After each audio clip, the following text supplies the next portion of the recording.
Welcome to XUMM Concepts. Today's tutorial we're going to be activating your XUMM Wallet.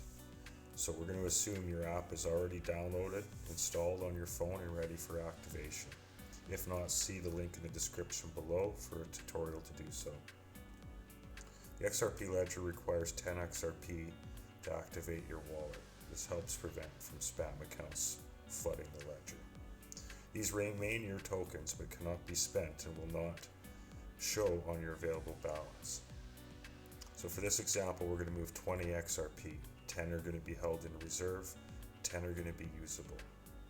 We're going to need some usable XRP to activate trust lines and cover transaction fees.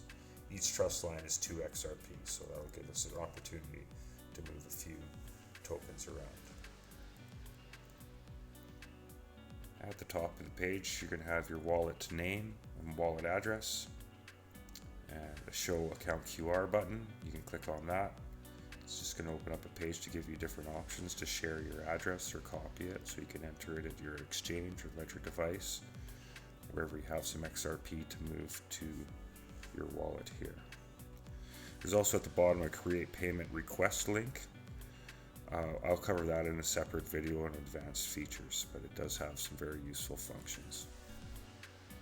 Prior to sending any XRP from wallet or exchange, it's going to ask you for a destination tag. You never needed a destination tag to go to your XUMM wallet.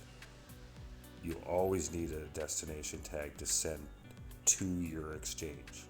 Big difference, I'll explain in another video, but acknowledge that you don't need it and proceed and send.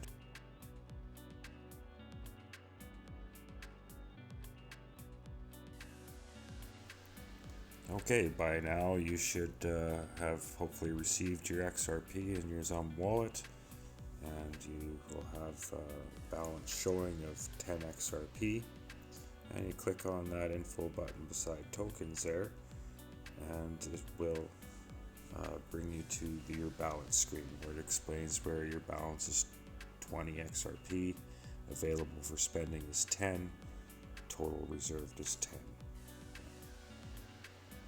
Congratulations, your XUMM account is funded, ready to interact with the XRP ledger. There's many thousands of tokens to choose from. Make sure you do your research, make sure your trust lines are from accurate sources. Thank you for watching, and follow me on XUMM Concepts on YouTube and Twitter. Have a great day.